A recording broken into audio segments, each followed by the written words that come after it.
안녕하세요. 지난 편에서 은퇴 준비의 기본 원칙들을 말씀드렸는데요. 오늘은 여러분이 절대 모르고 있던 한국 은퇴의 충격적인 현실을 공개하겠습니다. 서울 송파구에 살고 있는 박민수 씨 57세. 대기업 부장으로 30년간 성실히 근무해온 그는 지난달 갑작스럽게 명예퇴직 통보를 받았습니다. 퇴직금 2억 원을 받았지만 그는 지금 절망에 빠져 있습니다. 2억 원이면 큰 돈 아닌가요? 라고 생각하실 수도 있겠지만 현실은 전혀 다릅니다. 아직 아파트 대출 1억 5천만 원이 남았고 대학생 자녀 둘의 등록금과 생활비까지 생각하면 실제로 노후 자금으로 쓸 수 있는 돈은 고작 5천만 원뿐입니다. 더 충격적인 사실은 박 씨가 결코 특별한 경우가 아니라는 것입니다. 통계청과 국민연금공단의 최신 데이터를 종합하면 현재 50대 한국인의 90% 이상이 박 씨와 비슷한 상황에 놓여 있습니다. 먼저 가장 충격적인 숫자부터 공개하겠습니다. 2024년 한국보건사회연구원 조사에 따르면 현재 50대 한국인의 평균 노후 준비 자금은 겨우 1억 2천만 원입니다. 하지만 실제 노후에 필요한 최소 생활비는 월 300만 원, 20년간 총 7억 2천만 원입니다.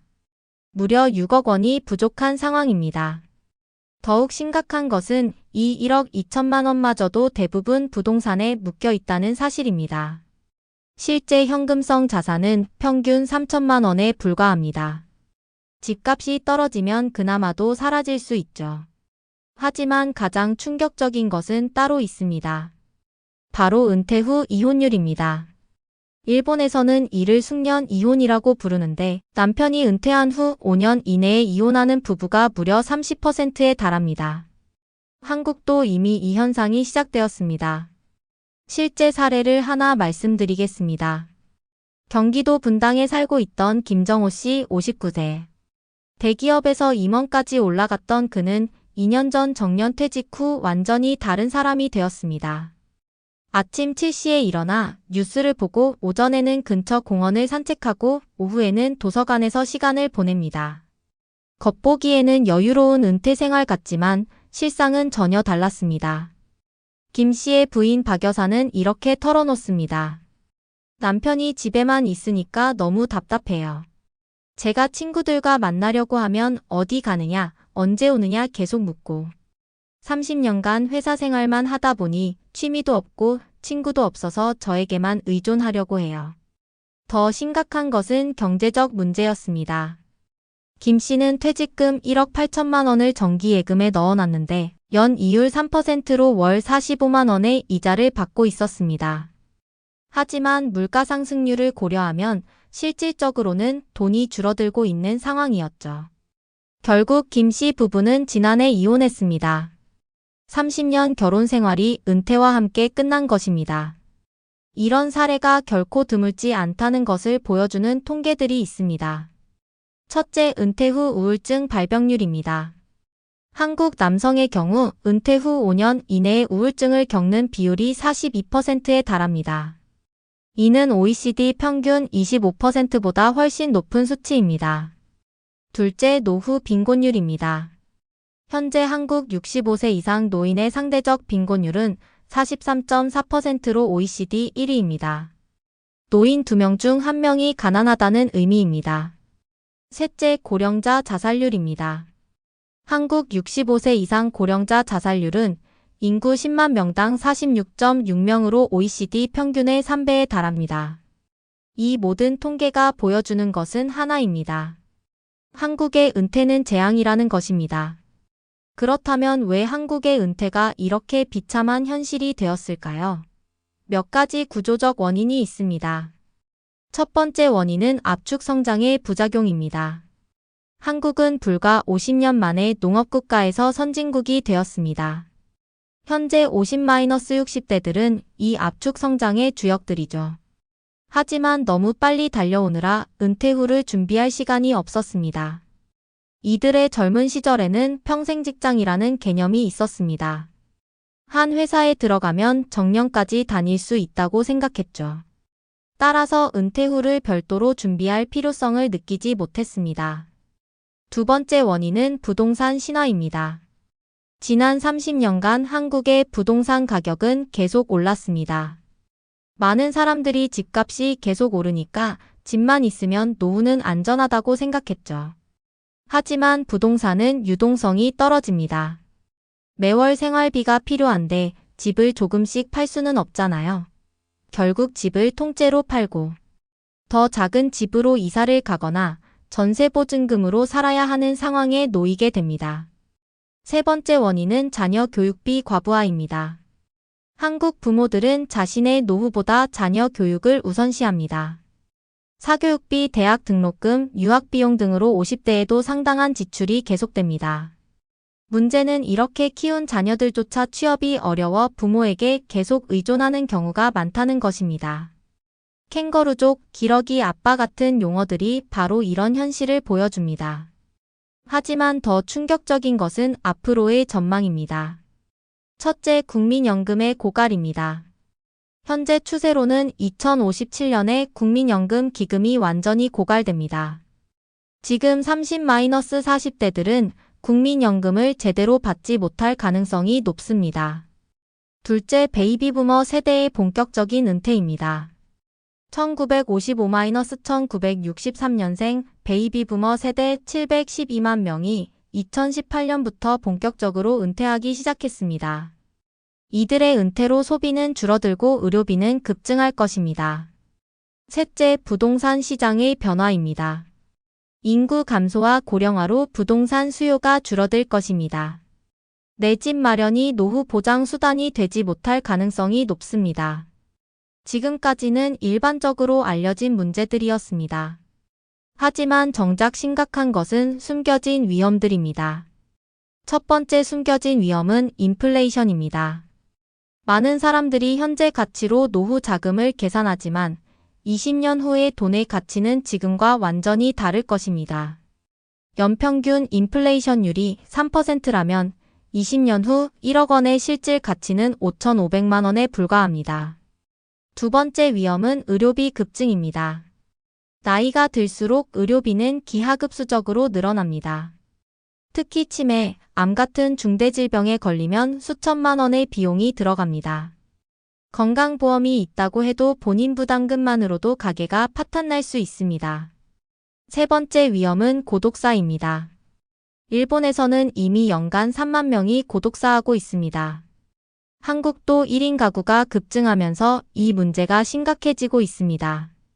돈이 있어도 혼자 죽어가는 사람들이 늘어나고 있는 것입니다. 실제로 이런 극단적인 사례들이 벌어지고 있습니다. 경남 창원의 이모 씨 67세. 퇴직금 2억 원과 아파트 한 채를 가지고 있었지만 주식 투자에 실패하면서 모든 것을 잃었습니다. 지금은 아파트를 전세로 내주고 월세방에서 혼자 살고 있습니다. 자녀들은 각자 생활이 어려워 도움을 줄 수 없는 상황입니다. 부산의 박모 씨 62세. 건설회사를 운영하며 한때 수십억 원의 재산을 가지고 있었지만 2008년 금융위기 때 회사가 부도나면서 모든 것을 잃었습니다. 지금은 택시를 몰며 하루하루 연명하고 있습니다. 대구의 최모 씨 59세. 공무원으로 30년간 근무하며 안정적인 노후를 계획했지만 아들의 사업 실패로 5억 원을 보증서다가 전 재산을 날렸습니다. 지금은 아파트 경비원으로 일하며 월 120만 원으로 생활하고 있습니다. 이런 현실 때문에 한국에서는 은퇴 후 새로운 계급사회가 형성되고 있습니다. 최상층은 골드 시니어입니다. 충분한 자산과 연금을 바탕으로 여유로운 노후를 보내는 계층입니다. 전체 은퇴자의 약 5% 정도로 추정됩니다. 중간층은 실버 워커입니다. 어느 정도 자산은 있지만 생활비 충당을 위해 일을 계속해야 하는 계층입니다. 전체의 약 30% 정도입니다. 최하층은 실버 푸어입니다. 자산도 없고 일할 능력도 떨어져 국가 지원에 의존해야 하는 계층입니다. 무려 65%를 차지합니다. 문제는 이 비율이 갈수록 악화되고 있다는 것입니다. 중간층은 줄어들고 최하층은 늘어나고 있습니다. 이런 문제는 한국만의 것이 아닙니다. 이미 다른 나라에서도 비슷한 현상들이 나타나고 있습니다. 일본에서는 노인 범죄가 급증하고 있습니다. 65세 이상 고령자 범죄율이 지난 10년간 2배로 늘었습니다. 대부분 경제적 어려움 때문에 저지르는 생계형 범죄입니다. 감옥이 차라리 더 나은 선택이라고 생각하는 노인들이 늘어나고 있는 것입니다. 미국에서는 노마드 시니어라는 현상이 나타나고 있습니다. 집도 없고 돈도 없는 노인들이 캠핑카나 트레일러에서 살면서 아마존 물류센터 같은 곳에서 임시직으로 일하는 것입니다. 독일에서는 병수집 할머니들이 사회 문제가 되고 있습니다. 연금만으로는 생활이 어려워 길거리에서 빈병을 주워 모아 팔아서 생계를 유지하는 노인들이 늘어나고 있습니다. 하지만 가장 무서운 진실은 따로 있습니다. 바로 준비 없는 은퇴의 대물림입니다. 현재 50-60대가 제대로 은퇴 준비를 하지 못하면 그 부담은 고스란히 자녀 세대에게 넘어갑니다. 하지만 현재 30-40대의 상황은 더욱 열악합니다. 취업은 더 어려워졌고 집값은 더 올랐고 출산과 육아 비용은 더 늘어났습니다. 자신의 노후도 준비하기 어려운데 부모까지 부양해야 하는 상황에 놓일 수 있습니다. 이는 샌드위치 세대라고 불리는 현상입니다. 위로는 부모를 부양하고 아래로는 자녀를 양육해야 하는 세대입니다. 이들의 스트레스와 부담은 상상을 초월합니다. 하지만 절망만 할 수는 없습니다. 이런 충격적인 현실을 알았다면 이제라도 대비해야 합니다. 첫 번째 전략은 현실 직시입니다. 더 이상 어떻게든 되겠지라는 안일한 생각을 버려야 합니다. 내가 얼마나 부족한지, 얼마나 위험한 상황에 있는지를 정확히 파악해야 합니다. 구체적으로 해야 할 일은 다음과 같습니다. 현재 자산 정확히 계산하기. 은퇴 후 필요한 생활비 추정하기. 부족한 금액과 준비기간 계산하기. 월별 저축 목표 설정하기. 두 번째 전략은 부채 제로 만들기입니다. 은퇴 시점에 부채가 있으면 그것만으로도 재앙입니다. 특히 주택담보대출은 반드시 은퇴 전에 상환해야 합니다. 만약 현재 50대라면 정년까지 남은 기간 동안 모든 부채를 상환할 계획을 세워야 합니다. 필요하다면 집을 팔아서라도 빚부터 갚아야 합니다. 세 번째 전략은 다양한 수입원 확보입니다. 은퇴 후에도 일할 수 있는 능력을 기르고 여러 개의 수입원을 만들어야 합니다. 예를 들어 전문 기술이나 경험을 활용한 컨설팅, 온라인 강의나 콘텐츠 제작, 소규모 임대업이나 투자, 파트타임 일자리. 상황이 정말 심각하다면 극단적인 대안도 고려해야 할 수 있습니다. 첫 번째는 해외 이주입니다. 동남아시아 같은 물가가 저렴한 나라로 이주해서 사는 것입니다. 한국에서 월 300만 원이 필요하다면 태국이나 베트남에서는 월 100만 원으로도 충분히 생활할 수 있습니다. 실제로 이미 많은 한국 은퇴자들이 필리핀 세부나 태국 치앙마이 등지로 이주하고 있습니다. 은퇴 이민이라는 새로운 트렌드가 생겨나고 있는 것입니다. 두 번째는 공동체 은퇴입니다. 비슷한 처지의 사람들끼리 모여서 함께 사는 것입니다. 주거비와 생활비를 절약할 수 있고 외로움도 해결할 수 있습니다. 일본에서는 이미 시니어 쉐어하우스가 인기를 끌고 있습니다. 개인 방은 따로 쓰되 거실과 주방은 공동으로 사용하는 방식입니다.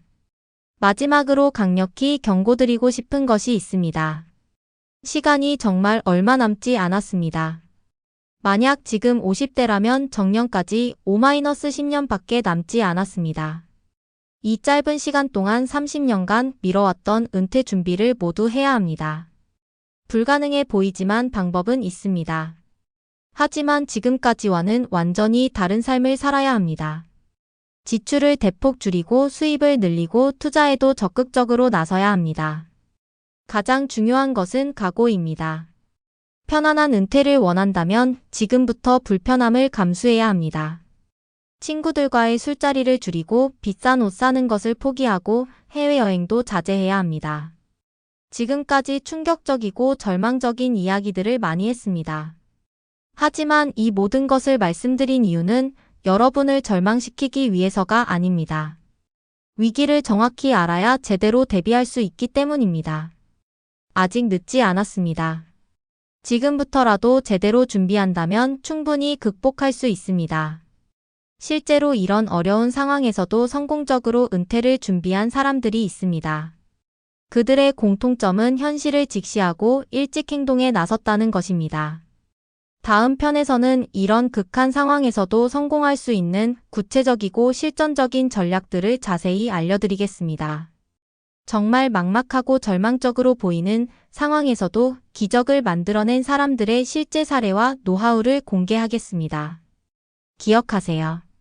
위기는 곧 기회입니다. 남들이 모르는 위험을 미리 안 여러분은 이미 한 발 앞서 나간 것입니다. 그러니 절망하지 마시고 오늘부터 당장 행동에 나서시기 바랍니다. 여러분의 노후가 달려 있습니다. 감사합니다.